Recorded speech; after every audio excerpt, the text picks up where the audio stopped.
नमस्ते सबैजनालाई। आज हामी फेरि कोरियन बेसिक ग्रामर पढ्दैछौँ। कोरियन बेसिक ग्रामरमा रहेर आज हामीहरूले के सिक्छौँ भन्दाखेरि चाहिँ नाउन प्लस ना अथवा इना।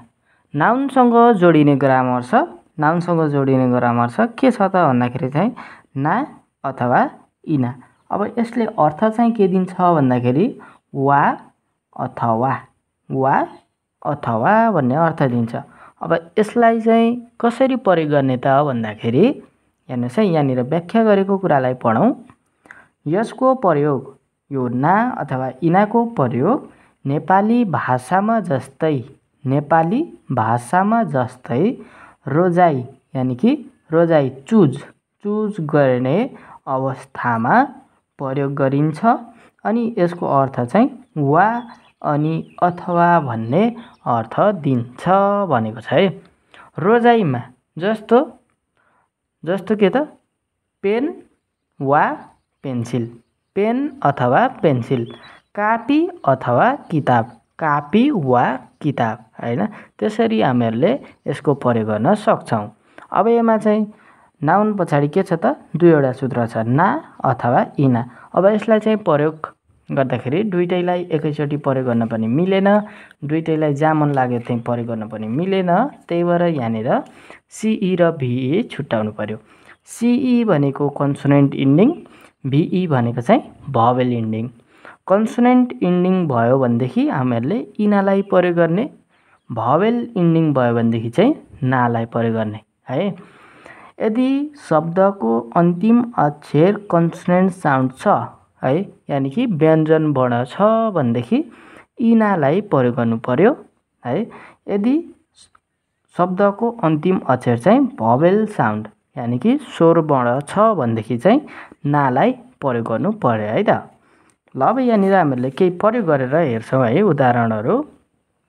जस्तो फोगी उदाहरण इक्जाम्पल के छ त भन्दाखेरि चाहिँ कफी ना उयु भनेको छ।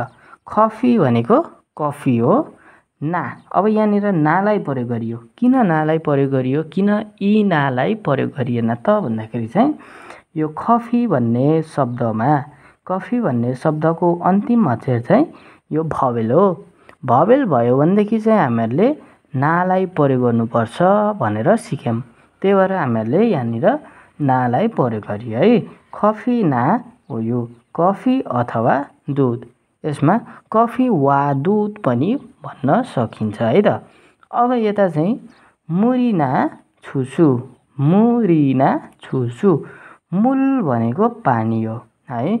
मूल भनेको पानी हो। यो मूल भन्ने शब्दको अन्तिम अक्षर यो हो। अब यो अक्षर के हो त, कन्सोनेन्ट हो कि भवेल हो त? यो कन्सोनेन्ट हो है। त्यही भएर इनालाई प्रयोग गरियो यहाँनिर, व्यञ्जनबाट हो नि त। त्यही भएर इनालाई प्रयोग गरियो। मुरिना छुसु भनेको जुस, पानी अथवा जुस, पानी वा जुस भन्दा पनि भयो है। अब यहाँनिर तल छेगिना यनफिल भनेको छ। छेक भनेको किताब है, छेक भनेको किताब। यसमा पनि कन्सोनेन्ट इन्डिङ छ, त्यही भएर इनालाई प्रयोग गरियो। छेगिना यनफिल, किताब अथवा पेन्सिल। यनफिल भनेको के रहेछ, पेन्सिल है। किताब वा पेन्सिल भन्न सकियो। अब यता चाहिँ के छ भन्दाखेरि चाहिँ इल्बोनिना, इल्बोन भनेको चाहिँ जापान है। यसमा चाहिँ अन्तिम अक्षर के छ त, यो न हो। यो चाहिँ के हो त, कन्सोनेन्ट हो। त्यही भएर इनालाई प्रयोग गरियो। इल्बोनिना हानगुक भनेको चाहिँ कोरिया, जापान अथवा कोरिया, जापान वा कोरिया भन्न पनि सकियो है त। अब यहाँनिर फेरि अर्को के छ त भन्दा हाक्यो ना छिप। हाक्यो भनेको विद्यालय, यसको अन्तिम अक्षर भवेल छ। त्यही भएर नालाई प्रयोग गरियो हो। शब्दको अन्तिम अक्षर भवेल छ, भवेल इन्डिङ भयो। त्यही भएर नालाई प्रयोग गरियो है त। हाक्यो ना छिप भनेको चाहिँ विद्यालय वा घर, अथवा विद्यालय अथवा घर पनि भन्न सकिने भयो है। ल अब हामीहरूले यहाँनिर केही ना र इनालाई प्रयोग गर्ने तरिका त हेरियो है, प्रयोग गर्ने कसरी रहेछ भन्ने कुरा सिकियो। अब तल केही अझै इक्जाम्पल वाक्यहरू छन् है, यी वाक्यहरूलाई हेरौँ है त। जस्तो यहाँनिर वाक्यहरू के छन् त भन्दाखेरि वाक्य हेरौँ, ना र इनालाई प्रयोग गरेर वाक्य बनाइएको छ यहाँनिर है। छनुन छुसुना खफिरुल मासिगेसयो है। छनुन म चाहिँ भनेको म मात्रै लेख्दा पनि भयो है। यो नुनको अर्थ चाहिँ हो, यहाँनिर चाहिँ लेख्नु पर्दैन, यहाँ विभक्ति जोडिएको छ, लेखे पनि भयो नलेखे पनि भयो है। म छुसुना, छुसु भनेको जुस, ना भनेको अथवा अनि वा अथवा जुन प्रयोग गर्दा पनि भयो है।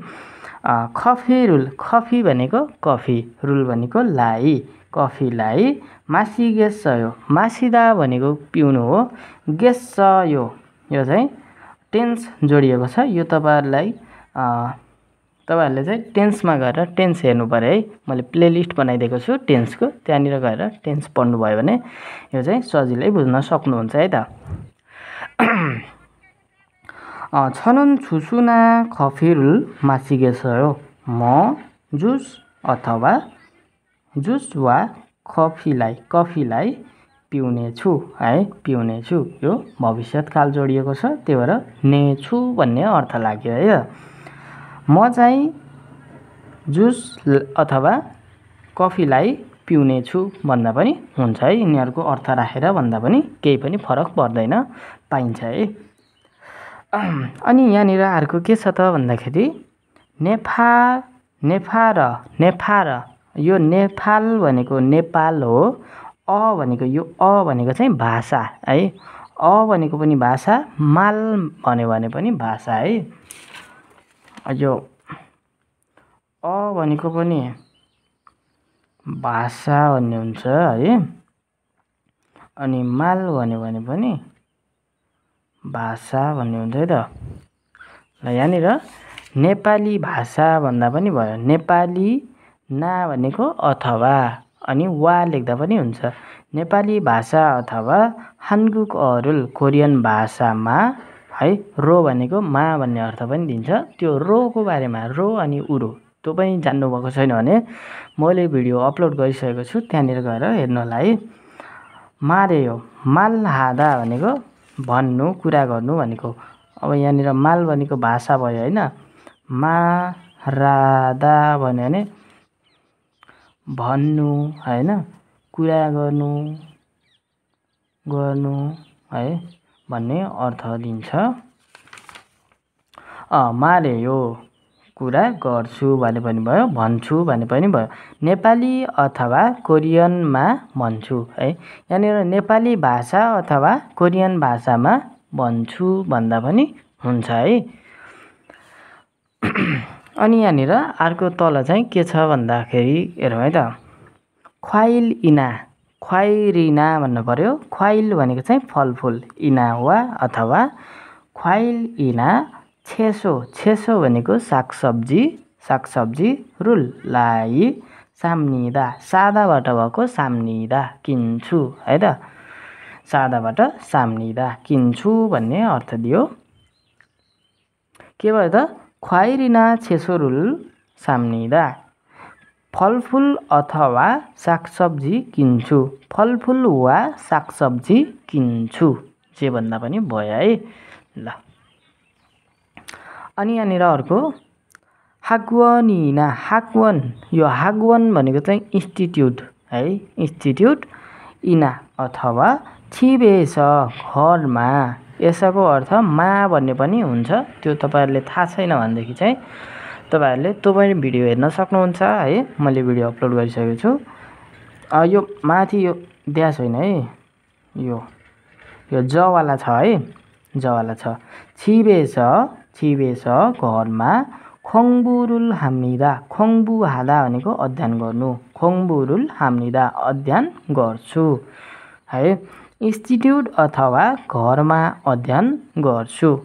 हागवन इना छिबेस खोङबुरुल हाम्निदा, इन्स्टिट्युट वा घरमा अध्ययन गर्छु भनेको छ है त। ल अब यहाँनिर तल फेरि अझै इक्जाम्पल छ, यसलाई पनि हेरौँ।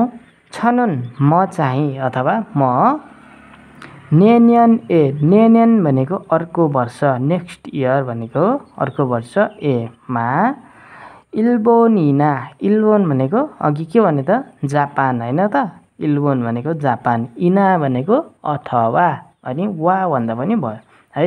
हानगुक ए, हानगुक ए, हानगुक भनेको कोरिया, ए मा कोरियामा खाल्कएयो, खाल्कयो यहाँनिर भविष्यकालको सूत्र जोडेको छ खादामा, खादा भनेको जानु, खाल्कएयो भविष्यकाल जोडिसकेपछि नेछु भन्ने अर्थ दिन्छ, जानेछु है, जानेछु, जानेछु।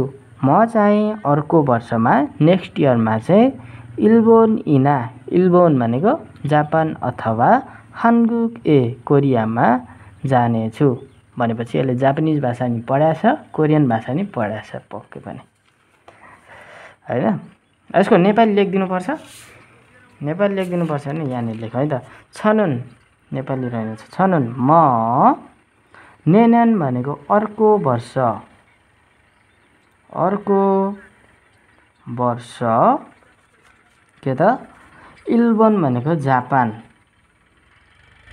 जापान, इना भनेको अथवा, अथवा हानगुगे कोरियामा